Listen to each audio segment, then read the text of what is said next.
Greetings, ladies and gentlemen, and welcome to this latest narration of the web series There Is No Epic Lucha, Holy Puns. If you're new to the series, there is a playlist listed down below in the description. And as always, I hope that you enjoy. Chapter 187, A, B, D, G. Beta was fighting an unwinnable fight. Everything about Delta seemed able to defeat her. Her adaptive powers, her variety of attacks, and more. Beta felt like it would be like her taking on a magic weapon that only had so many limited forms. In a dark moment of humor, Beta supposed it was almost like a game. Dungeon beat monster, monster beat hero, hero beat magic sword beat dungeon. Or was it the monster that beat the magic sword? Beta laid at the bottom of the central pillar, watching as every second the spongy mushroom flesh adapted, evolved, became redundant, and evolved again in a cycle that made it godlike in one moment and pitifully weak in the next. The pillar wasn't trying to stop Beta, but its very nature made it dangerous to traverse. Stairs became doorways, walls opened to experimental rooms, and things sometimes emerged from the wall half-formed. Grimacing, she turned to the system she had been doing everything she could to ignore and began to actually look at what it offered. Beta hadn't forgiven the siblings, would never forgive them, but her own grudge could wait until this was settled. They did free her from their parasite, so it was like a peace offering that Beta was only going to take as far as needed. The menu only had 3 main features along with a point counter. Core upgrades, monster form upgrades, mutations, monster points 468 million. Beta guessed she'd been busy over the years. She tapped the core upgrades and found the system worked in a manner that she was given 3 options to pick, and once Beta picked one option, the other 2 would vanish and might come back the next time she picked an upgrade. Her first selection made her glare. It's less painful to transform parts of your body. Insect monsters are 2% easier to absorb, able to eat slightly unpleasant foods more easily. Beta could transform her whole body with no pain. She could slurp up insects in seconds, and she ate raw witches at one point. What the hell was this? Beta picked the first one and saw the next upgrade cost had gone from 1 monster point to 2 monster points. She didn't feel any different, which she chalked up to being too badass on her own power. The next 3 options came: improved coordination when using 2 monster parts at the same time, able to store up 4 different monster blueprints, improved tracking. Beta blinked. 4 blueprints? Beta had hundreds of monsters inside her body, ready to go. She remembered suddenly that she'd been eating, and it felt like she was constantly on the verge of throwing up, but something, tree branches and vines, forced her to keep eating until that wall broke under her constant consumption. It hurt terribly. She picked the additional blueprint, just to spite the parasite. Oddly, this one she did feel the difference with. Just for a moment or 2, something in her head stopped hurting. Beta hadn't even noticed that she was in pain, so the sudden lack of it made her jolt. The next core upgrade now cost her 3 points. Curiously, she tried the other 2 options before moving forward. They worked in the same manner that they offered a choice of 3 upgrades. Monster upgrades offered her a strange selection. All your goblin forms become 2% more perfected. Current goblin blueprint bugs 5,345%. Unlock silver salmon form, a low evolution form of the silver shark blueprints you own. This form is increased stealth and reduced stress on the body. Goblin Shaman form now gains lightning ball spell for use. Disturbed, she picked the first option and noticed something in a cluster of goblin forms shifted. New connections forming as old tattered strands were removed. The vague shapes of her many goblin forms suddenly snapped to a slightly more clear vision, and details about them shifted. Before, when Beta looked at the goblin form, she might have read Goblin Warrior. Now, it was just like it had expanded. Goblin Warrior Tier 1 evolution of Goblin. Strength, hit good. Magic, no thoughts, empty head. Speed, potato. Monster upgrades went from costing 1 to costing 3. That was something Beta noticed instantly.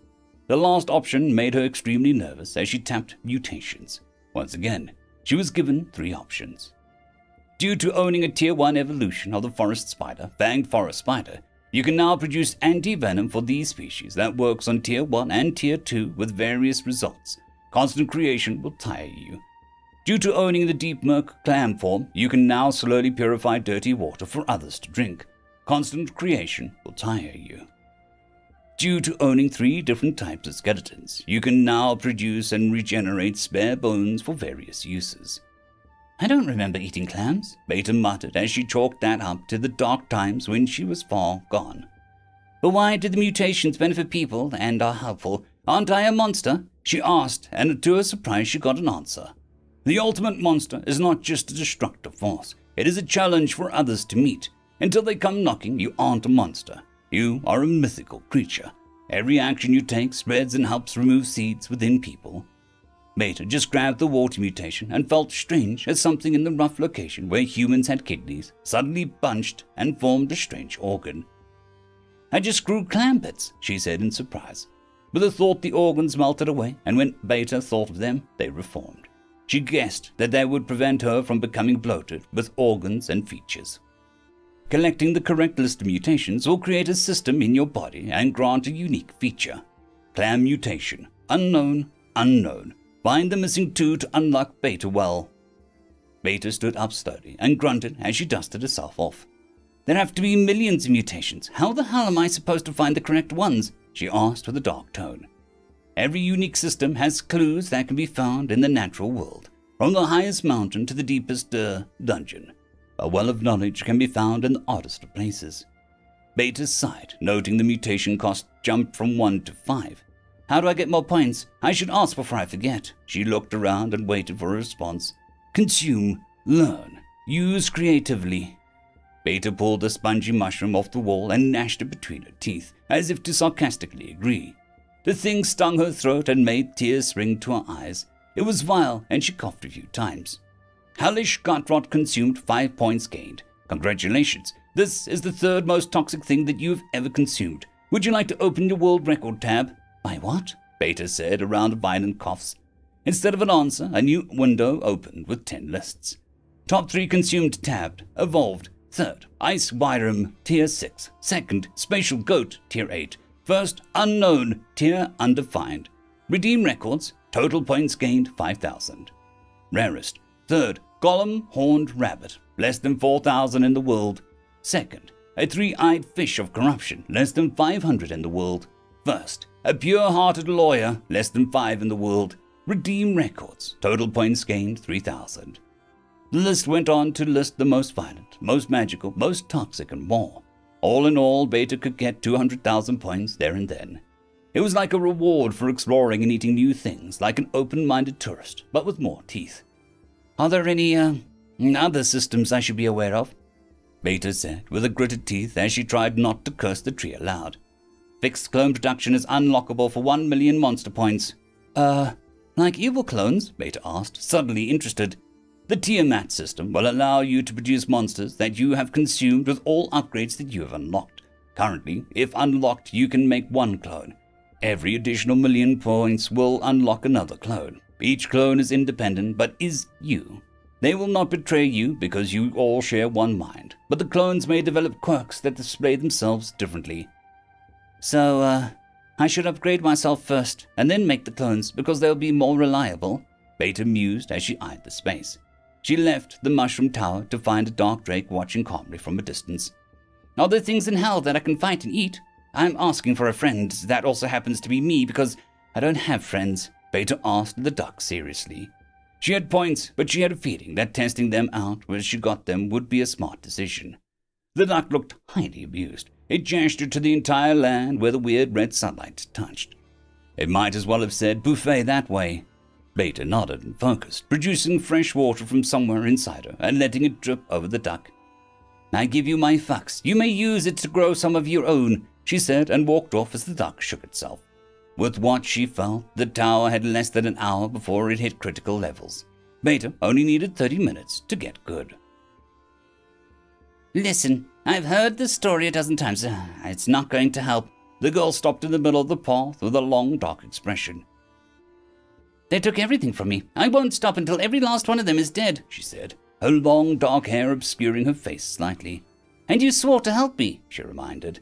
The blade emerging from the strange religious cross handguard made a scoffing noise. No, I offered to help you deal with one particular vampire who we agreed on. Don't put words in my mouth. I really don't like it. The sword warned and the girl scoffed. I pulled you from the swamp. You owe me your help, she said with frustration, and stabbed the sword into the ground as she began to pace. Gamma let out an internal sigh. It was always me with people.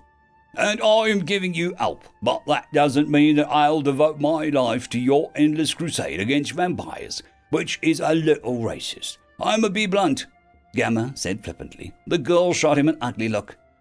What life does a sword have if not to kill things? She asked, and Gamma could have screamed at her, raged about his injustices, or even called her a parasite of her own type. But Gamma didn't do that. He was rather used to being treated as a thing and not a person. Besides, Esma was hurting, and Gamma enjoyed being a terror, but he knew what it was like to feel powerless and angry. He wondered if he pointed out that he had saved her from a dozen swamp snakes, 2 goblins, and a couple of bandits, that he had already paid her debt a dozen times over. No, that was rational, and people hated being rational. Gamma shifted his form until he looked like a kitchen knife with a chef's hat. Mademoiselle, let moi cut to the chase and serve up some desserts, he said in a horrible accent. He dropped it in the next second. You're hunting a vampire that you don't know the name of, the location of, or the destination of, or even the social security number of. Any other cutting knife would have split by now, he said gently as Esma looked down at the ground, biting her lip like he was going to run away. Gamma shifted to a spear so she could better lean against the tree Esma was also leaning on. Spear just felt more feminine to Gamma. Perhaps it was just a phrase, beat them off with a stick, that had cemented the idea. You got to pace yourself, or you'll be doing the vampire's job for him and dying before you even get started. Trust me, Gamma said, and turned into a wind-up crossbow. It's better to carefully take a shot then. He shifted to a mechanical crossbolt with a machine gun-like barrel that began shooting arrows with barely any force. Prematurely go off. Gamma joked, and Esma scoffed and looked away, a smile tugging at her lips. I didn't know that you could become a ranged weapon, she finally said, and Gamma turned into a slingshot with a strangely blue elastic sling. Might be one thing when I can be all things. Fluidity is key, Gamma said proudly, and then added a nonchalant voice. Besides, you didn't ask, they said casually. Esma hesitated, then sat down. Okay, tell me about your pals. I guess I needed a break, she admitted, and Gamma silently cheered at the win. Uptight wielders were nightmares. I am Gamma, the Swiss Army knife of weapons, he began as he turned back to his sword. What's a Swiss? Esma interrupted with a puzzled expression. A type of cheese, but if you ask me, way better rolls. Gamma tried to wink and only managed to make his edge gleam. I don't get it, the girl admitted, and Gamma sighed. Not everyone is an artist, but everyone is a critic, he joked before clearing his throat, as he explained how he could consume different weapons to take them into himself. As he spoke, he eyed his menu. Cutting-edge technologies, core abilities, weapon form abilities, weapon research, skills research, weapon points 120. Most of it was basic, like his core abilities enhanced his basic powers. Increase your durability to a higher standard. Increase your attack power on blade weapon forms. Improve your magical conductivity. He needed about 600 points for his next upgrade, and Gamma was aiming for that sweet durability. Nothing beats being the unbreakable spoon. There was a winning, and then there was Betty Crockering some idiot until they cried or ate cake. Weapon form abilities let Gamma learn some neat tricks with specific forms. Triple shot unlocked for all bow and arrow weapons, sling included. Any item turned into a weapon by picking it up off the ground becomes a weapon type that it most closely resembles and gains all passive abilities. Fans now enrage the foe if used to cool oneself in battle. Effect varies on the level of foe. Those cost a little more, so he needed around 700 for the next one. But Gamma had ended up accidentally becoming sort of Godslayer when he was in the potato peeler form. It was for the memes, but it then sort of became an addiction that he wasn't proud of. Weapon research took a little while for Gamma to grasp because it didn't come up with an option, just a request bar. But once he asked for a type of weapon and they input any amount of WP, then after some time, one of his weapons could evolve or splinter off into a new type of weapon. He once spent a year waiting on Spoon after he blew over 9,000 WP on it. The result was something he couldn't use without a great cause. Spoons of absolute tasting. This weapon form comes in the form of a golden spoon. Its ability allows it to bypass all defenses to take a spoon scoop out of the foe at once. No defense in the world can block it. The wound will never heal. Once used, the spoon requires 100 battles to pass before it can be used again. Gamma had gotten more than a few unique tools out of this feature. Skill research was something Gamma didn't bother with since his time with her. It allowed Gamma to bestow his wielder with some instant masteries or neat tricks. A training montage with no cool music. All wielders have increased strength. You can sense what weapons would be best suit the new wielder. All your forms come in golden copies. Gamma didn't like looking at this menu. It would only cost him 40 points to get an upgrade. But he didn't trust wielders now. Only Gamma could look after Gamma. Suddenly, Gamma shivered and he turned in a direction. "Gam?" Esma asked, and Gamma shushed her. "Don't say my name aloud. Call me Sword for now," he said oddly, as he felt pieces of his old selves flowing back to him. "Sword? What's wrong?" Esma asked with concern. Gamma was too busy looking at another screen. Given forms: 1. Jolyn Javen Japes, 100 bigger than 85. Name redacted, Golden Queen, 20. Mr. Happy, 3. The Dark. What on earth? What was that weirdo doing now with his sloppy seconds? Japes. An image of a coyly smiling man with a shadowed face, as he took Gamma from the prison to the bank of Raloon, was vivid in his mind. That Fairplay guy. It had been years since he thought of that guy. 100 given forms for his freedom, and been the sweetest deal Gamma had ever made. That prison was the worst thing he had ever known. It drained his WP, and she kept Gamma in a glass box that prevented anything from touching him. The prison where he couldn't sleep, and he was in the darkness nearly every day until she came to visit him. He pleaded for his freedom, but she was sure that it had to be that way. Gamma could cause too many unworthy people to come into power. She wouldn't let her kingdom, her children, be threatened by such a thing. Gamma was pretty sure that he also went a little crazy in that box, and it still affected him to this day. She was a good reason why he never ever allowed a Silence member to wield him since that day. She ruined the whole group for Gamma. "I just got some old pieces back, but one of them..." Gamma stared at the bottom of the list of loaned weapons. 344, Delta, piece unrecoverable. It will now produce gamma rays. It was a horrible joke. It was so bad that it soaked into Gamma's soul. "Gamma, you're so radiant today. You must be a gem." "I'm going to hang myself now." "No, wait, come back. You're cold. Dirt." Sword, you just turned into a ruler. Are you okay?" Esma asked slowly. Gamma took a slow intake of breath. "Esma, I'm going to unlock 10% of my power for you so that we can find your dog's killer today." "He killed my parents, but carry on." "And you're going to do me a solid and head that way." Gamma gestured with a nudge of his blade to the west. "What's 10% of your power?" the girl asked as she picked up the sword. Gamma focused on his form, shifted to a massive broadsword made of swirling silver liquid adorned with emeralds that flowed over the girl's body, making similar armor which exploded with 2 massive wings of metal that seemed to move on their own. "Valkyrie armor mode. Light magic unlocked. Divine aura unlocked. Pine-scented air freshener added." Gamma roared. "You can give me wings. Why did you make me walk everywhere?" Esma yelled as the wings began to lift them into the air. "I like seeing humans struggle for my amusement," Gamma added with a shrug of his tone. It also stopped the more crazy people wielding him from not wanting to let go. It was almost like Gamma acted like an unkillable piece of crap to stop people getting close. Nah, he just enjoyed annoying people. "I don't even know where to go," Esma said as they cleared the treetops. "Magic light spell, sense evil," Gamma commanded, and his sword glowed with light. A few dozen miles in every direction revealed 2 swamp hags, a shadow stalker, 3 teens doing some heavy vaping action, some naval woman in charge of handing out fines for unkempt lawns and misaligned garbage cans, and, 1 vampire. No, wait, 2 vampires. "How fast did these things go? Should we stick to the roads?" Esma asked as the sword turned them like a compass. Gamma mentally flicked down a visor. "Honey, where we're going, we don't need roads." he said, as wings flapped once, causing the minor boom of air, and they were gone. End of chapter.